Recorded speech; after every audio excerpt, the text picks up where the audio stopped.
Hello everyone, welcome back to my channel of Daivik Gurukul. मैं हूं Shailesh Kumar Mishra, your science mentor, science educator, science guru, जो भी आप कह लो। ठीक है, हम लोगों ने एक बहुत ही बढ़िया सा चैप्टर का शुरुआत किया है क्लास 10th के chapter number 4, carbon and its compound. बहुत ही खतरनाक सा चैप्टर है।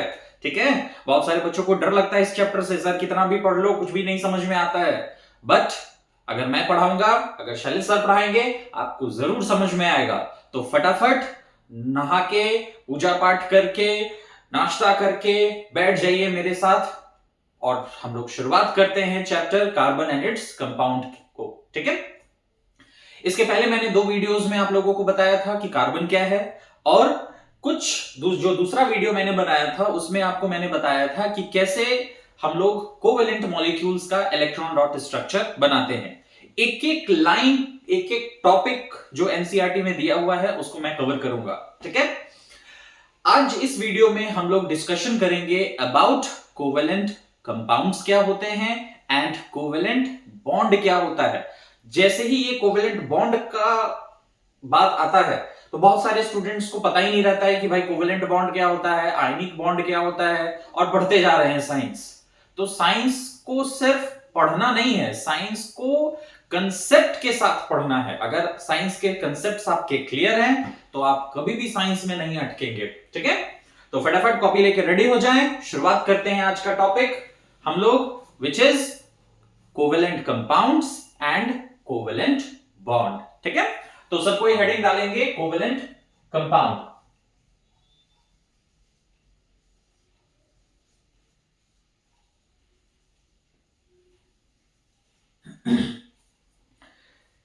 पिछले वीडियोस में मैंने आप लोगों को बताया था कि अभी तक हमारे पास 118 एलिमेंट्स का डिस्कवरी हो चुका है।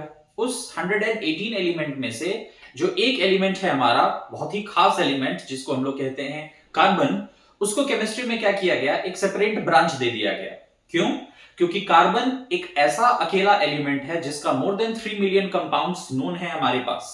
साथ ही साथ ये जो कार्बन के कंपाउंड्स होते हैं ये जनरली आयनिक नेचर के नहीं होते हैं, ये कोवेलेंट नेचर के होते हैं।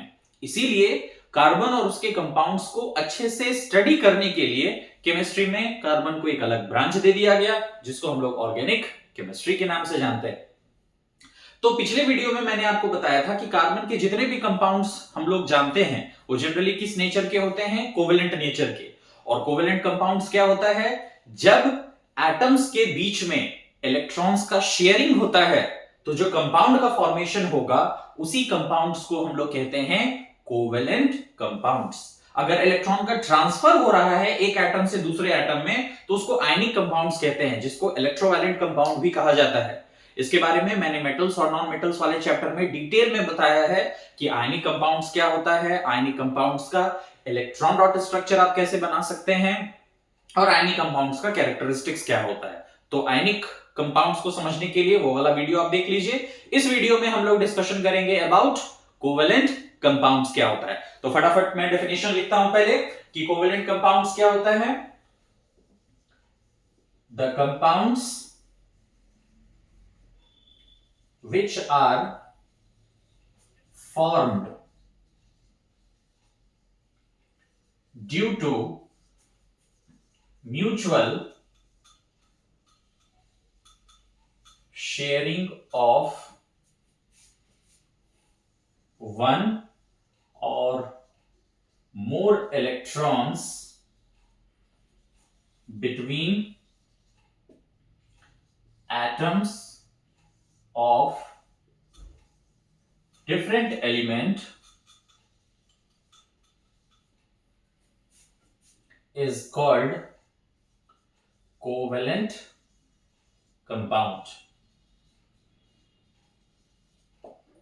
क्या होता है covalent compound? The compounds which are formed due to mutual sharing of one or more electrons between atoms of different element is called covalent compound. एक ऐसा कंपाउंड जो एक या एक से ज्यादा इलेक्ट्रॉन्स के शेयरिंग से बनता है। अलग अलग एलिमेंट्स के एटम के बीच में जब एक या एक से ज्यादा इलेक्ट्रॉन्स का शेयरिंग होता है तो जो कंपाउंड का फॉर्मेशन होता है उसी कंपाउंड्स को हम लोग क्या कहते हैं, कोवेलेंट कंपाउंड्स कहते हैं। बहुत इजी डेफिनेशन है। पहला चीज आपको क्या याद रखना होगा, कंपाउंड्स है तो दो या दो से ज्यादा एलिमेंट होगा। इसके बाद कैसे बनता है, तो म्यूचुअल शेयरिंग ऑफ इलेक्ट्रॉन्स के कारण बनता है। तो उसी कंपाउंड्स को हम लोगों ने कैटेगराइज किया एज कोवेलेंट कंपाउंड। अगर इलेक्ट्रॉन के ट्रांसफर से कंपाउंड बनता है it is called ionic compound. Electron के शेयरिंग से जो कंपाउंड बनता है it is called covalent compound. बहुत अच्छे से अपने दिमाग में फिट कर लीजिए, इलेक्ट्रॉन के ट्रांसफर से जो कंपाउंड बनेगा उसको कहेंगे आयनिक कंपाउंड। इलेक्ट्रॉन के शेयरिंग से जो कंपाउंड बनता है उसको हम लोग कहते हैं कोवेलेंट कंपाउंड। एग्जांपल्स, जैसे for example methane, ethane, ethene, ethyne etcetera. बहुत सारे कंपाउंड्स हैं, बहुत सारे। इस चैप्टर में हम लोग कंपाउंड्स को डिस्कस करेंगे कोवेलेंट कार्बन का, ठीक है। तो डेफिनेशन मैंने आप लोगों को के सामने लिख दिया, एग्जांपल्स मैंने लिख दिया। अब जनरली जो कोवेलेंट कंपाउंड्स है इनका कैरेक्टरिस्टिक्स क्या क्या होता है, what are the characteristics of covalent compound. तो नेक्स्ट हेडिंग डालेंगे characteristics of covalent compound.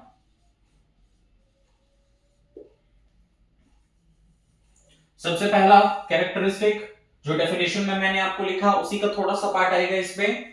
Covalent compounds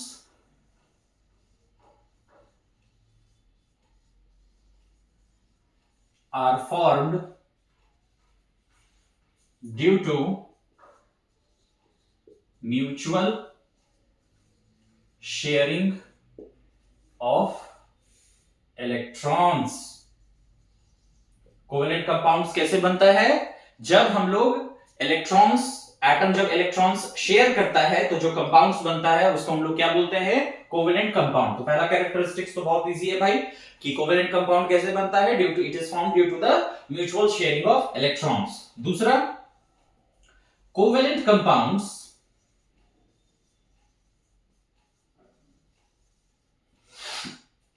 have low melting point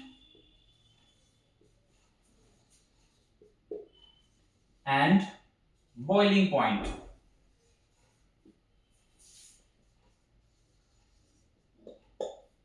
covalent compounds का मेल्टिंग पॉइंट और बॉइलिंग पॉइंट क्या होता है, लो होता है। आयनिक कंपाउंड्स के कंपैरिजन में जो कोवेलेंट कंपाउंड्स होते हैं ये काफी कम टेम्परेचर पे आपका मेल्ट भी कर जाता है अगर सॉलिड है तो, और साथ ही साथ कम टेम्परेचर पे बॉइल भी कर जाता है। तो covalent compounds have low melting and boiling point. तीसरा कैरेक्टरिस्टिक्स, कोवेलेंट कंपाउंड्स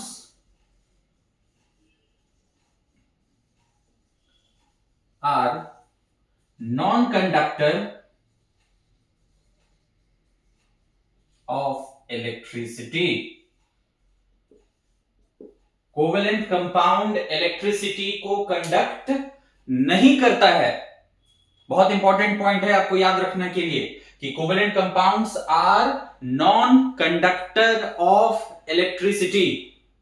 आप इसको प्रूव भी कर सकते हैं। आप दो बीकर ले लीजिए, ठीक है, दोनों बीकर में थोड़ा थोड़ा लगभग आप 25 to 30 ml distilled water add कर दीजिए। दोनों बीकर में, दो बीकर ले लीजिए, पहले बीकर में भी डिस्टिल्ड वाटर ऐड करिए, दूसरे बीकर में भी डिस्टिल्ड वाटर ऐड करिए, ठीक है।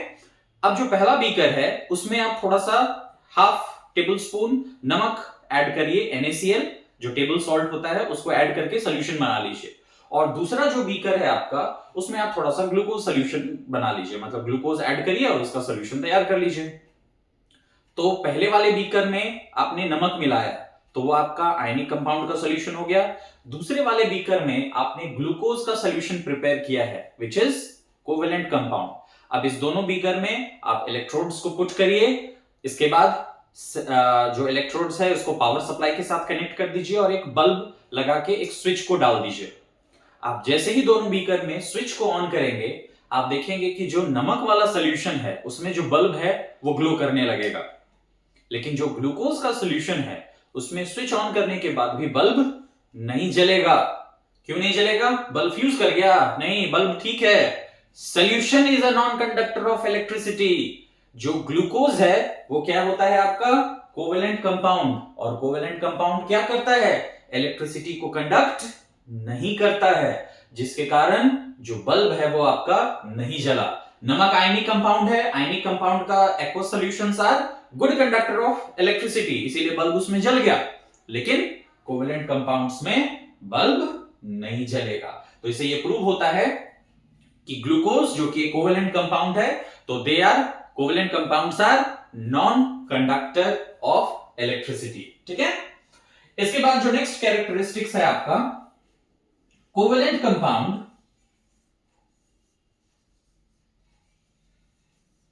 आर यूजुअली, मतलब but not always,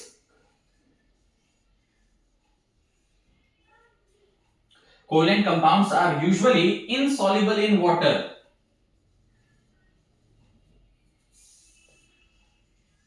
covalent compounds को अगर आप पानी में मिक्स करेंगे तो जनरली कोवेलेंट कंपाउंड्स को ये देखा गया है कि वो पानी में मिक्स नहीं करता है, जबकि आयनिक कंपाउंड्स को अगर आप पानी में मिलाएंगे तो वो मिक्स कर जाता है। तो covalent compounds are usually insoluble in water but not always. जैसे इथेनॉल C2H5OH, ये आपका एक कोवेलेंट कंपाउंड है, लेकिन अगर आप उसको पानी में मिला रहे हैं तो वो डिसॉल्व करेगा। इथेनोइक एसिड वो भी पानी में डिसॉल्व करेगा। तो बीइंग अ कोवेलेंट कंपाउंड उसको पानी में डिसॉल्व नहीं करना चाहिए था, but it is soluble in water. तो इसीलिए हमने ये लिखा कि covalent compounds are usually insoluble in water but not always. कुछ कुछ कोवेलेंट कंपाउंड्स ऐसे हैं जो वाटर में क्या हो सकता है, डिसॉल्व कर सकता है। ठीक है, पांचवा point, covalent compounds react slowly. जितने भी कोवेलेंट कंपाउंड्स होते हैं उनका जो रिएक्शन का रेट है वो आयनिक कंपाउंड्स के कंपैरिजन में स्लो होता है। आयनिक कंपाउंड्स का रिएक्शन काफी फास्ट होता है और जो कोवेलेंट कंपाउंड्स है इनका रिएक्शन का रेट जो होता है वो स्लो होता है। और लास्ट, कोवेलेंट कंपाउंड्स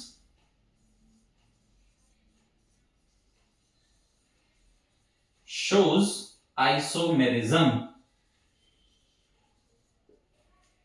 अब जितने भी कोवेलेंट कंपाउंड्स हैं उनमें से कुछ कोवेलेंट कंपाउंड्स जो है वो जनरली क्या होता है, आइसोमेरिज्म शो करता है। व्हाट इज आइसोमेरिज्म, इसके ऊपर मैं एक डिटेल वीडियो बना के दूंगा और मैं गारंटी देता हूं कि उस वीडियो को अगर आप देख लीजिएगा उससे क्वेश्चन जरूर आएगा बोर्ड के एग्जाम में। 12 साल मैंने स्कूल्स में पढ़ाया है, सीबीएसई के एफिलिएटेड स्कूल्स में, 10th में भी और 12th में भी। उस एक्सपीरियंस के बेसिस पे मैं जो भी आपको प्रिडिक्ट करूंगा उससे क्वेश्चन जरूर मैच करेगा। ठीक है, तो कोवेलेंट कंपाउंड्स शो आइसोमेरिज्म। क्या होता है isomerism, compounds having same molecular formula but different structural formula is called isomerism. अभी डिटेल में नहीं जाएंगे, इसका वीडियो जब बनेगा तो पूरा एक्सप्लेन करूंगा मैं आपको कि आइसोमेरिज्म क्या होता है, उसके टाइप्स कितने होते हैं। ठीक है, तो ये था हमारा कि कोवेलेंट कंपाउंड्स क्या होता है और कोवेलेंट कंपाउंड्स का कैरेक्टरिस्टिक्स क्या क्या होता है। फटाफट एक बार रिवीजन कर लेते हैं हम लोग। What are covalent compounds, the compounds which are formed due to the mutual sharing of one or more electrons between atoms of different element is called covalent compound। Example methane, ethane, ethene, ethyne, ये सब आपका covalent compounds है। Basically सिर्फ मैंने hydrocarbons का ही example लिखा है, बहुत तरह का कोवेलेंट कंपाउंड्स होता है। क्या क्या कैरेक्टरिस्टिक्स होता है कोवेलेंट कंपाउंड का, सबसे पहला, covalent compounds are formed due to the mutual sharing of electrons. Covalent compounds have low melting point and boiling point. Covalent compounds are non-conductor of electricity. Covalent compounds are usually but not always insoluble in water. Covalent compounds react slowly. Covalent compounds shows isomerism। तो फटाफट video को pause कर लीजिए, इसको complete कर लीजिए notes में, और अब हम लोग डिस्कशन करेंगे अबाउट कोवेलेंट बॉन्ड। ठीक है, बहुत इंपॉर्टेंट टॉपिक है ये कोवेलेंट बॉन्ड। बहुत सारे बच्चे हमसे पूछते हैं सर इनके बीच में एक डैश डाले, दो डैश डाले या तीन डैश डाले, नहीं समझ में आ रहा है। तो इसीलिए इसको बॉन्ड वाला टॉपिक को समझना आपके लिए बहुत इंपॉर्टेंट है, क्योंकि अगर एक भी एक्स्ट्रा बॉन्ड आपने इधर उधर लगा दिया सारा स्ट्रक्चर आपका गलत हो जाएगा। बहुत इजीली मैं आपको समझा दूंगा कि बॉन्ड क्या होता है। तो कॉपी कर लिया, आई होप कि आप लोग कॉपी कर लिए होंगे। चलिए हम लोग हेडिंग डालते हैं अब कोवेलेंट बॉन्ड।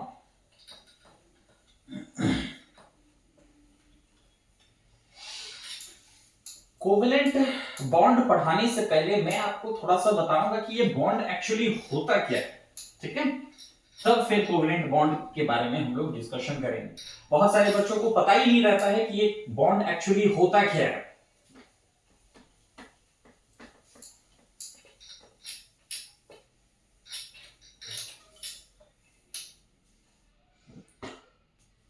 ओके, तो कंसेप्ट समझते हैं पहले। ये एक्चुअली ये बॉन्ड होता क्या है, इसके कंसेप्ट को पहले समझा जाए, ठीक है? एक बहुत ही नॉर्मल सा कंपाउंड जो हम लोग अपने एवरीडे लाइफ में यूज करते हैं, सोडियम क्लोराइड। डेली खाते हैं हम लोग, क्योंकि जो भी खाना प्रिपेयर होता होगा आपके घर में उसमें नमक तो जरूर डलता होगा। तो सोडियम क्लोराइड एक आयनिक कंपाउंड है। समझते हैं बॉन्ड का कंसेप्ट पहले। जनरली सोडियम का जो कॉन्फ़िगरेशन होता है वो है 281 और क्लोरीन का इलेक्ट्रॉनिक कॉन्फ़िगरेशन होता है 287। मैंने आप लोगों को स्ट्रक्चर बनाते समय हमेशा बताया है कि जो वैलेंस इलेक्ट्रॉन्स होते हैं उसी से हम लोग स्ट्रक्चर बनाते हैं, अंदर वाले इलेक्ट्रॉन से हमको कोई लेना देना नहीं है। तो सोडियम में एक इलेक्ट्रॉन बना दीजिए और क्लोरीन में हमको 7 इलेक्ट्रॉन्स को बनाना है, ठीक है? अब ये सोडियम क्या करता है, एक इलेक्ट्रॉन को लूज करता है। सोडियम क्या करेगा, अपने में से एक इलेक्ट्रॉन को लूज करके ये Na+ में चेंज हो जाता है। अब क्लोरीन क्या करता है, इसी एक इलेक्ट्रॉन को गेन करके Cl- में चेंज होगा। इसका मतलब ये जो इलेक्ट्रॉन है इसका ट्रांसफर होगा सोडियम से किसमें, क्लोरीन में, जिसके कारण सोडियम पे 1 पॉजिटिव चार्ज बनेगा और क्लोरीन पे एक इलेक्ट्रॉन ऐड हुआ है, सोडियम में से निकला और वो इलेक्ट्रॉन चला गया क्लोरीन में, जिसके कारण क्लोरीन पे एक नेगेटिव चार्ज बनेगा। अब ये Na+ और Cl- का फॉर्मेशन हो गया। हम लोग जानते हैं चार्जेस के बारे में, like charge repel each other and unlike charges attract each other. तो Na+ पे पॉजिटिव चार्ज और Cl पे माइनस चार्ज, तो क्या इनके बीच में फोर्स ऑफ अट्रैक्शन होगा या रिपल्शन? क्या इसके बीच में फोर्स ऑफ अट्रैक्शन होगा या force of repulsion? Force of attraction होगा। क्यों? क्योंकि Na+ और Cl- ये दोनों क्या है, आपके ऑपोजिटली चार्ज्ड आयंस है। तो इन दोनों के बीच में एक फोर्स ऑफ अट्रैक्शन डेवलप करेगा, जिसके कारण ये दोनों कंबाइन करेगा और फॉर्मेशन होगा NaCl का। तो Na+ और Cl- कंबाइन कर जाएगा और मिलके बन जाएगा आपका सोडियम क्लोराइड। तो किसके बीच में फोर्स ऑफ अट्रैक्शन डेवलप हुआ? Na+ और Cl- के बीच में, ठीक है? तो ये जो फोर्स ऑफ अट्रैक्शन डेवलप हुआ, force of attraction between Na+ and Cl-, Na+ और Cl- के बीच में फोर्स ऑफ अट्रैक्शन डेवलप हुआ। इसी फोर्स ऑफ अट्रैक्शन को हम लोग किस नाम से जानते हैं? Ionic bond. क्या कहा जाता है इसी फोर्स ऑफ अट्रैक्शन को? आयनिक बॉन्ड कहा जाता है। तो what is ionic bond? The force of attraction developed between oppositely charged ions. Oppositely charged ions के बीच में जो फोर्स ऑफ अट्रैक्शन डेवलप हो रहा है, उसी फोर्स ऑफ अट्रैक्शन को हम लोग किस नाम से जानते हैं? Ionic bond. तो बॉन्ड का मतलब हमेशा याद रखिएगा कि वो एक फोर्स ऑफ अट्रैक्शन है। अगर ऑपोजिट आयंस के बीच में हो रहा है तो उसको क्या बोलेंगे हम लोग? आयनिक बॉन्ड कहेंगे, ठीक है? पढ़ के आ रहे हैं हम लोग कोवेलेंट कंपाउंड्स। कोवेलेंट कंपाउंड्स में क्या होता है? एटम्स जो है, दो या दो से ज्यादा एटम्स इलेक्ट्रॉन्स को शेयर करते हैं। और इलेक्ट्रॉन के शेयरिंग कैसे होगा? जब वो नजदीक आएगा तभी इलेक्ट्रॉन्स का शेयरिंग करेगा। नजदीक कब आएगा? जब उनके बीच में फोर्स ऑफ अट्रैक्शन डेवलप करेगा। तो उसी फोर्स ऑफ अट्रैक्शन को कहते हैं कोवेलेंट बॉन्ड। मतलब जब एटम्स इलेक्ट्रॉन्स को शेयर करने वाला होता है तो उनके बीच में फोर्स ऑफ अट्रैक्शन डेवलप करता है, जिसके कारण वो दोनों एटम क्लोज आके इलेक्ट्रॉन्स को शेयर कर पाते हैं। इसी फोर्स ऑफ अट्रैक्शन को हम लोग क्या बोलते हैं? कोवेलेंट बॉन्ड, ठीक है? तो हेडिंग डालेंगे सब कोई, कोवेलेंट बॉन्ड। आयनिक बॉन्ड क्या होता है इसका मैंने एक ब्रीफ इंट्रोडक्शन आपको दे दिया। हालांकि ये आपको मेटल्स और नॉन मेटल्स वाले चैप्टर में भी मिल जाएंगे ये टॉपिक, बट कोवेलेंट बॉन्ड पढ़ा रहे थे इसीलिए बॉन्ड को समझाना हमको बहुत जरूरी था। तो हेडिंग डालेंगे सब कोई, कोवेलेंट बॉन्ड। क्या हेडिंग डालेंगे? Covalent bond. ठीक है, जेम्स बॉन्ड नहीं, कोवेलेंट बॉन्ड। तो बहुत इजी टॉपिक है। कोवेलेंट बॉन्ड हम लोग किसको कहते हैं? अभी अभी मैंने आपको बताया, फोर्स ऑफ अट्रैक्शन। ठीक है, the force of attraction developed between atoms of same or different elements due to mutual sharing of electrons is called covalent bond. क्या होता है covalent bond? The force of attraction developed between atoms of same और different elements due to mutual sharing of electrons. जब भी हम लोग atoms को combine atoms जब आपस में कंबाइन करने वाला होता है तो उनके बीच में जो फोर्स ऑफ अट्रैक्शन डेवलप होता है, तो उसी फोर्स ऑफ अट्रैक्शन को हम लोग क्या बोलते हैं? Covalent bond. ठीक है, तो कोवेलेंट बॉन्ड का डेफिनेशन क्या लिखेंगे? The force of attraction developed between atoms of same और different elements.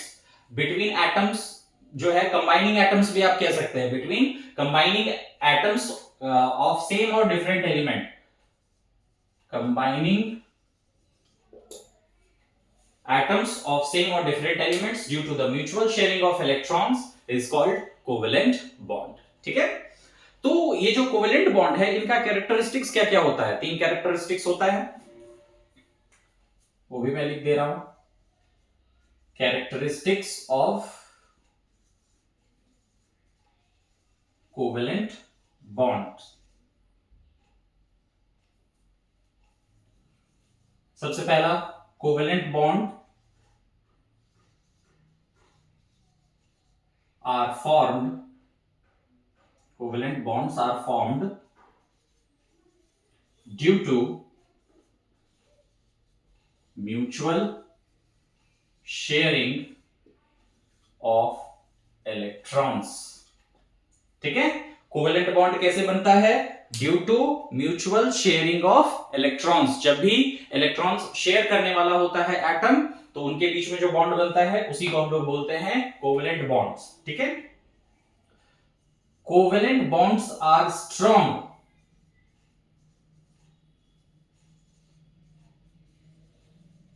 And are not broken by heating. मतलब कोवेलेंट बॉन्ड्स जो होता है वो स्ट्रॉन्ग होता है, जिसको आप हीटिंग से इजीली जो है वो नहीं तोड़ पाएंगे। मतलब ये इतना भी हल्का बॉन्ड नहीं है कि गर्म करेंगे और ये बॉन्ड्स जो है वो आपका ब्रेक कर जाएगा। ठीक है, तीसरा, covalent bonds are directional. Covalent bonds are directional. Covalent bonds are directional का मतलब क्या होता है कि जनरली जब भी एटम्स इलेक्ट्रॉन को शेयर करता है तो जो इलेक्ट्रॉन्स का शेयरिंग होता है वो एक लोकलाइज्ड स्पेस में होता है। इसीलिए हम लोग कहते हैं कि जो कोवेलेंट बॉन्ड्स है दे आर डायरेक्शनल। ठीक है, अब हमारा आता है कि जो कोवेलेंट बॉन्ड है वो कितने तरह का होता है? Types of covalent bond. Types of covalent bond, कितने तरह का कोवेलेंट बॉन्ड होता है? सबसे पहला आता है हमारा single covalent bond. Single covalent bond, दूसरा है आपका डबल कोवेलेंट बॉन्ड, और तीसरा है आपका triple covalent bond.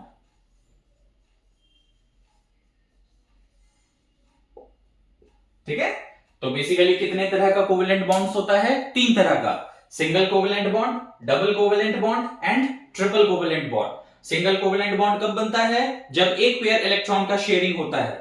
Double covalent bond कब बनता है? जब 2 पेयर इलेक्ट्रॉन्स का शेयरिंग होता है। और ट्रिपल कोवेलेंट बॉन्ड कब बनता है? जब 3 पेयर इलेक्ट्रॉन का शेयरिंग होता है। अभी डिस्कशन करना है, एग्जांपल्स भी इनका देखना है। वीडियो को पॉज करके आप इतना नोट्स को पहले कॉपी कर लीजिए, फिर हम लोग टाइप्स ऑफ कोवेलेंट बॉन्ड जो है एक एक करके बढ़िया से डिस्कशन करेंगे। ठीक है,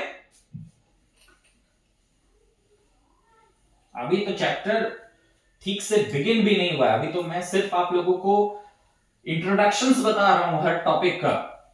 बहुत लंबा चैप्टर है।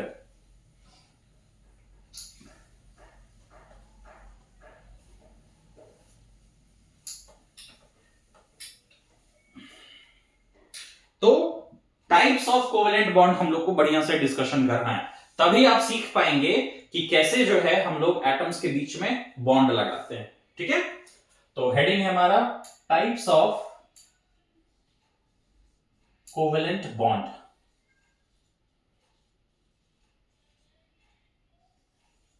सबसे पहला मैंने आपको जो टाइप बताया वो है आपका सिंगल कोवेलेंट बॉन्ड। क्या होता है single covalent bond?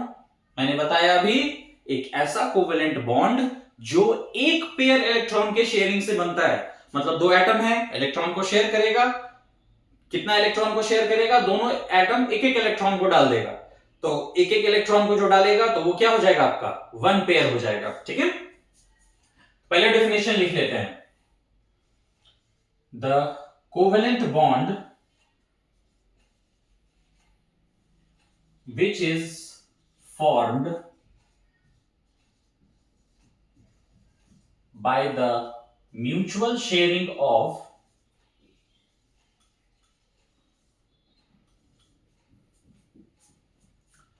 one pair of electron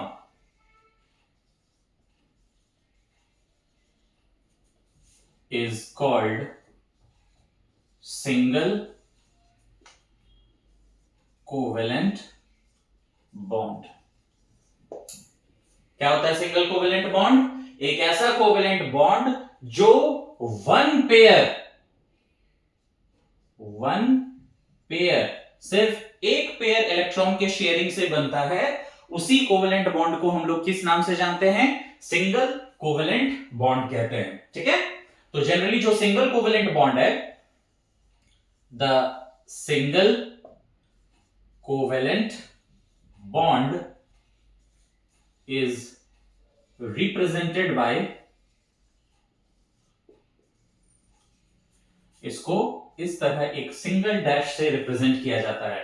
तो the single covalent bond is represented by एक छोटा सा डैश जो बनाते हैं। आपने देखा होगा बुक में कि 2 एटम्स के बीच में एक छोटा सा डैश बना हुआ है, मतलब वो क्या रिप्रेजेंट कर रहा है? It represents single covalent bond. ठीक है, एग्जांपल देखते हैं। एग्जांपल में मैंने आपको H2 का स्ट्रक्चर बना के दिखाया था कि 2 हाइड्रोजन के एटम्स के बीच में क्या होता है? एक एक इलेक्ट्रॉन का शेयरिंग होता है।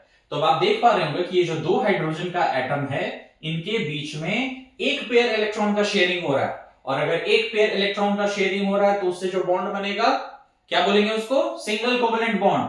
तो बॉन्डिंग में अगर हम रिप्रेजेंट करते हैं इसको, तो रिप्रेजेंट करेंगे H, सिंगल बॉन्ड H। अब समझ में आ रहा है कैसे, कहां पे सिंगल पड़ेगा बॉन्ड? जहां पे एक पेयर इलेक्ट्रॉन का रहता है। इसका मतलब अगर किसी भी एटम्स के बीच में एक डैश दिया हुआ है, मतलब समझ लीजिए कि वहां पे कितने पेयर्स इलेक्ट्रॉन का शेयरिंग हो रहा है? 1 पेयर इलेक्ट्रॉन का शेयरिंग हो रहा है। ठीक है, Cl2, 2 क्लोरीन एटम जो है, इनके बीच में भी एक एक इलेक्ट्रॉन्स का ही शेयरिंग होता है।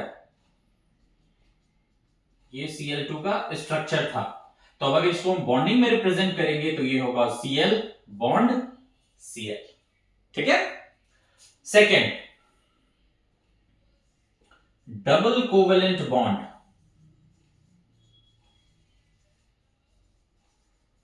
क्या होता है double covalent bond?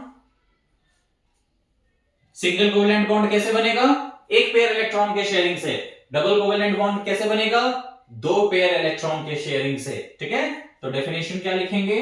The covalent bond which is formed by the mutual sharing of two pairs of electron is called double covalent bond. क्या होता है डबल कोवेलेंट बॉन्ड? एक ऐसा कोवेलेंट बॉन्ड जो दो पेयर इलेक्ट्रॉन के शेयरिंग से बनता है। ठीक है, सिंगल कोवेलेंट बॉन्ड कैसे बनेगा? एक पेयर से। यहां पे कितने पेयर्स होने चाहिए? टू पेयर्स ऑफ इलेक्ट्रॉन अगर प्रेजेंट होगा एटम्स के बीच में, तो वहां पे जो बॉन्ड बनेगा उसको हम लोग बोलेंगे डबल कोवेलेंट बॉन्ड। ठीक है, तो इसको रिप्रेजेंट करते कैसे करते हैं? The double covalent bond, the double covalent bond is represented by, इसको डबल डैश से ऐसे रिप्रेजेंट किया जाता है। जो दो छोटा छोटा पैरेलल डैश बना दीजिए, उसी को हम लोग क्या बोलते हैं? डबल कोवेलेंट बॉन्ड बोलते हैं। तो अगर किसी भी एटम्स के बीच में दो डैश लगा हुआ है तो समझ लीजिए वहां पे क्या है? डबल कोवेलेंट बॉन्ड, या वहां पे दो पेयर इलेक्ट्रॉन का शेयरिंग हो रहा है। ठीक है, एग्जांपल जैसे O2 ऑक्सीजन। ऑक्सीजन का इलेक्ट्रॉन डॉट स्ट्रक्चर बना के मैंने आप लोगों को समझाया था कि जो दो ऑक्सीजन का एटम है इनके बीच में दो दो इलेक्ट्रॉन का शेयरिंग होता है इस तरह। ये ऑक्सीजन का एटम भी दो इलेक्ट्रॉन देगा, ये ऑक्सीजन का एटम भी दो इलेक्ट्रॉन देगा। तो टोटल कितने पेयर्स हो गए इलेक्ट्रॉन के? दो पेयर्स हो गए। तो अब अगर इसको हम बॉन्डिंग में रिप्रेजेंट करेंगे तो कैसे आएगा? O double bond O। ठीक है, कार्बन डाइऑक्साइड का भी स्ट्रक्चर मैंने आप लोगों को बना के दिखाया था। कार्बन इधर इस दोनों तरफ दो दो इलेक्ट्रॉन बना दीजिए, इधर ऑक्सीजन बना दीजिए, इस तरह शेयरिंग करेगा। इधर भी ऑक्सीजन जो है वो दो इलेक्ट्रॉन्स का इस तरह शेयरिंग करेगा। तो अब अगर हम इसको बॉन्डिंग में रिप्रेजेंट करेंगे तो C डबल बॉन्ड O और इधर भी C double bond O। Carbon dioxide का ये स्ट्रक्चर हो गया। इसके अलावा आपका जो एल्कीन्स है उसके मेंबर्स में भी क्या होगा? डबल कोवेलेंट बॉन्ड एग्जिस्ट करता है। ठीक है, फटाफट, what is single covalent bond? The covalent bond which is formed by the sharing of one pair of electron is called single covalent bond. Example H2, Cl2, F2, Br2, I2, HCl. ठीक है, इन सब में single covalent bond रहता है। Double covalent bond क्या होता है? The covalent bond which is formed by the sharing of two pairs of electron. जब दो पेयर इलेक्ट्रॉन का शेयरिंग होता है तो उस समय जो बॉन्ड बनता है उसको हम लोग बोलते हैं डबल कोवेलेंट बॉन्ड। ठीक है, एग्जांपल O2 हो गया, CO2 हो गया, इथीन हो गया। ठीक है, अब आता है हमारा ट्रिपल कोवेलेंट बॉन्ड। तो इसको मिटा देते हैं। पहले आप इसको बढ़िया से कॉपी कर लीजिए। डबल वाले को मिटा के हम लोग ट्रिपल के बारे में पढ़ लेते हैं। तो बहुत इजी है ट्रिपल भी।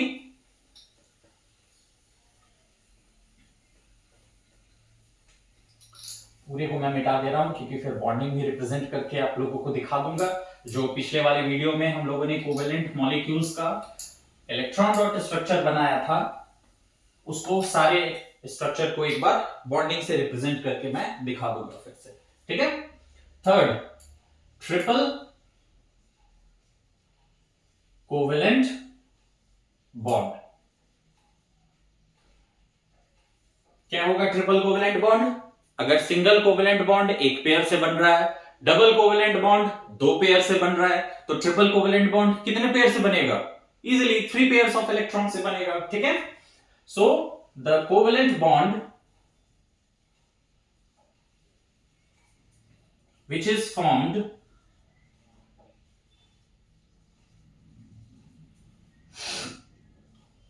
by the mutual sharing of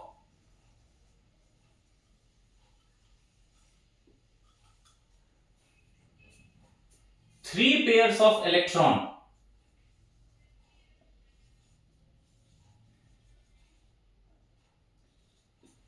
is called triple covalent bond. ठीक है, क्या होता है ट्रिपल कोवेलेंट बॉन्ड? एक ऐसा कोवेलेंट बॉन्ड जो कब बनता है, जब एटम्स के बीच में 3 पेयर ऑफ इलेक्ट्रॉन का शेयरिंग होता है, तो उस समय जो कोवेलेंट बॉन्ड बनता है उसको हम लोग बोलते हैं ट्रिपल कोवेलेंट बॉन्ड। तो याद रखिएगा कि कितना पेयर होगा ट्रिपल कोवेलेंट बॉन्ड में? 3 पेयर्स होगा। सिंगल में 1 पेयर, डबल में 2 पेयर, ट्रिपल में 3 पेयर्स ऑफ इलेक्ट्रॉन। ठीक है, इसको रिप्रेजेंट कैसे करते हैं? The triple covalent bond is represented by, इस तरह करके 3 डैश जो हम लोग लगा देते हैं, 3 पैरेलल छोटा छोटा डैश लगा दीजिए, उसी को हम लोग बोलते हैं ट्रिपल कोवेलेंट बॉन्ड। ठीक है, जैसे एग्जांपल N2 नाइट्रोजन। नाइट्रोजन में 2 नाइट्रोजन एटम्स के बीच में क्या होता है? 3 पेयर इलेक्ट्रॉन का शेयरिंग होता है, क्योंकि ऑक्टेट को पूरा करने के लिए इनमें 3 इलेक्ट्रॉन्स का कमी है, इसीलिए दोनों नाइट्रोजन का एटम क्या करेगा? ये नाइट्रोजन का एटम 3 इलेक्ट्रॉन देगा, ये नाइट्रोजन का एटम भी 3 इलेक्ट्रॉन देगा। तो दोनों नाइट्रोजन जब 3-3 इलेक्ट्रॉन को देगा तो 3 पेयर इलेक्ट्रॉन का हो गया यहां पे। तो अगर हम लोग बॉन्डिंग में इसको लिखेंगे तो क्या लिखेंगे? N triple bond N। ठीक है, इसके अलावा स्ट्रक्चर आता है आपका इथाइन का, C2H2। 2 कार्बन जो है इसके बीच में 3 पेयर इलेक्ट्रॉन का शेयरिंग होता है, इधर एक हाइड्रोजन आ जाता है, इधर दूसरा हाइड्रोजन आ जाता है। ठीक है, तो यहां पे अगर हम बॉन्डिंग में रिप्रेजेंट करेंगे तो C triple bond C, carbon carbon के बीच में ट्रिपल बॉन्ड है, लेकिन हाइड्रोजन के साथ ये कैसा बना लेगा? सिंगल बॉन्ड बना लेगा। ठीक है, तो ये था आपका ट्रिपल कोवेलेंट बॉन्ड क्या होता है। तो कोवेलेंट बॉन्ड बहुत इजी था। क्या होता है कोवेलेंट बॉन्ड? कि जब एटम्स आपस में, जो कंबाइनिंग एटम्स है, जब वो आपस में इलेक्ट्रॉन्स को शेयर करने वाला होता है तो उनके बीच में एक फोर्स ऑफ अट्रैक्शन डेवलप करता है। उसी फोर्स ऑफ अट्रैक्शन को हम लोगों ने नाम क्या दिया? Covalent bond. अगर एक पेयर इलेक्ट्रॉन का शेयरिंग हो रहा है तो सिंगल कोवेलेंट बॉन्ड बनेगा, अगर 2 पेयर इलेक्ट्रॉन का शेयरिंग हो रहा है तो डबल कोवेलेंट बॉन्ड बनेगा, और अगर 3 पेयर इलेक्ट्रॉन का शेयरिंग हो रहा है तो ट्रिपल कोवेलेंट बॉन्ड बनेगा। सिंगल कोवेलेंट बॉन्ड को सिंगल डैश से रिप्रेजेंट करते हैं, डबल कोवेलेंट बॉन्ड को 2 डैश से रिप्रेजेंट करते हैं, और ट्रिपल कोवेलेंट बॉन्ड को ट्रिपल डैश से हम लोग रिप्रेजेंट करते हैं। ठीक है, इसके पहले वाले वीडियो में मैंने आप लोगों को formation of some covalent molecules का वीडियो बना के दिया था। उसमें बहुत सारे मॉलिक्यूल्स का हम लोगों ने इलेक्ट्रॉन डॉट स्ट्रक्चर पढ़ा था कि कैसे बनाया जाता है। उन स्ट्रक्चर्स को अब आप बॉन्डिंग में रिप्रेजेंट करने का कोशिश करिए। सारे स्ट्रक्चर्स जहां जहां आपने बनाए उनके बगल में बॉन्डिंग लिखने का कोशिश करिए। जैसे for example bonding in covalent molecules. अब पूरा स्ट्रक्चर तो हम नहीं बनाएंगे, जो जो बनाए थे हम उस पे आपको बता दे रहे हैं। जैसे H2 का स्ट्रक्चर बनाए थे तो H2 में क्या बनेगा? H single bond H, O2 का क्या बनेगा? O double bond O, N2 का क्या बनेगा? N triple bond N, F2 का क्या बनेगा? F single bond F, Cl2 का क्या बनेगा? Cl single bond Cl, Br2 का क्या बनेगा? Br single bond Br, I2 का क्या बनेगा? I single bond I। तो हाइड्रोजन के एटम के बीच में एक पेयर इलेक्ट्रॉन का शेयरिंग हो रहा था, इसीलिए यहां पे सिंगल कोवेलेंट बॉन्ड बनेगा। ऑक्सीजन के बीच में 2 पेयर इलेक्ट्रॉन का शेयरिंग होता है तो डबल कोवेलेंट बॉन्ड बनेगा। नाइट्रोजन के बीच में 3 पेयर इलेक्ट्रॉन का शेयरिंग होता है, इसीलिए ट्रिपल कोवेलेंट बॉन्ड बनेगा। फ्लोरीन, क्लोरीन, ब्रोमीन, आयोडीन, इन सबके बीच में एक एक इलेक्ट्रॉन के पेयर का शेयरिंग होता है, इसीलिए सबके बीच में सिंगल कोवेलेंट बॉन्ड बनेगा। ठीक है, इसके बाद हम लोगों ने पढ़ा था HCl, इसमें H single bond Cl, HBr, H single bond Br, HF, H single bond F, HI, H single bond I, H2O, oxygen single bond hydrogen, और इधर भी एक single bond hydrogen, H2S S single bond इधर H, इधर भी single bond H। सब ये electron dot structure आप लोगों ने बनाया हुआ है, ठीक है, बस हम वहां पे बॉन्डिंग से रिप्रेजेंट कर रहे हैं, उसी के बगल में बॉन्डिंग से रिप्रेजेंट कर दीजिएगा। NH3 N single bond H, single bond H और इधर सिंगल बॉन्ड H, इस तरह NH3 का स्ट्रक्चर बनेगा, ठीक है। यहाँ पे अगर आपको मन करे तो लोन पेयर भी आप इस तरह जो है वो दिखा सकते हैं, जरूरत नहीं पड़ेगा, लेकिन अगर आप चाहें तो दिखा सकते हैं, ठीक है। यहाँ पे भी 3 लोन पेयर होता है, जरूरत नहीं हुआ, लेकिन मैंने आप लोगों को दिखा दिया, ठीक है। CH4 इसका कुछ इस तरह का स्ट्रक्चर बनेगा, कार्बन चारों तरफ सिंगल बॉन्ड बनाएगा। CH3 Cl H, Cl H और H, CH2 Cl2, दो तरफ H डाल दीजिए और दो तरफ Cl डाल दीजिए। CH Cl3, अब Cl 3 तरफ जाएगा और एक तरफ H आ जाएगा, ठीक है। एक और बच गया था CCl4, CCl4, इसमें चारों तरफ जो है वो इस तरह क्लोरीन रहेगा। कार्बन डाइऑक्साइड को अगर आपको रिप्रेजेंट करना हो तो C डबल बॉन्ड O, इधर डबल बॉन्ड O। तो सारे इलेक्ट्रॉन डॉट स्ट्रक्चर का मैंने आपको बॉन्डिंग भी रिप्रेजेंट करके दिखा दिया, ठीक है। तो ये टॉपिक हमारा कंप्लीट हो गया, कोवेलेंट कंपाउंड्स क्या होता है और कोवेलेंट बॉन्ड क्या होता है। मैं एकदम 100% श्योर होके बोल सकता हूं कि इतने डिटेल में आपको कोई नहीं पढ़ाएगा, और इतने डिटेल में अगर आपने पढ़ लिया तो कभी भी आपको ऑर्गेनिक केमिस्ट्री में बॉन्डिंग और इलेक्ट्रॉन डॉट स्ट्रक्चर में कभी दिक्कत नहीं आएगा। अभी तो चैप्टर शुरुआत भी नहीं हुआ है ठीक से, बहुत सारे स्ट्रक्चर्स बनाऊंगा मैं, इसीलिए मैंने आपको कहा था कि अगर आपने 10th क्लास में मेरे सारे वीडियोस को अगर आप देख लेंगे तो आपके 11th के ऑर्गेनिक केमिस्ट्री को भी बहुत सारे टॉपिक्स को मैं 10th में ही कवर कर दूंगा, ठीक है। ओके, तो कोवेलेंट कंपाउंड और कोवेलेंट बॉन्ड्स टॉपिक कंप्लीट हो गया। इसके नेक्स्ट वाले वीडियो में हम लोग पढ़ेंगे polar and non polar covalent molecules क्या होता है। Till then all of you take care of yourself, prepare for your board exam, अच्छे से तैयारी करिए बोर्ड एग्जाम का, ठीक है। Thank you.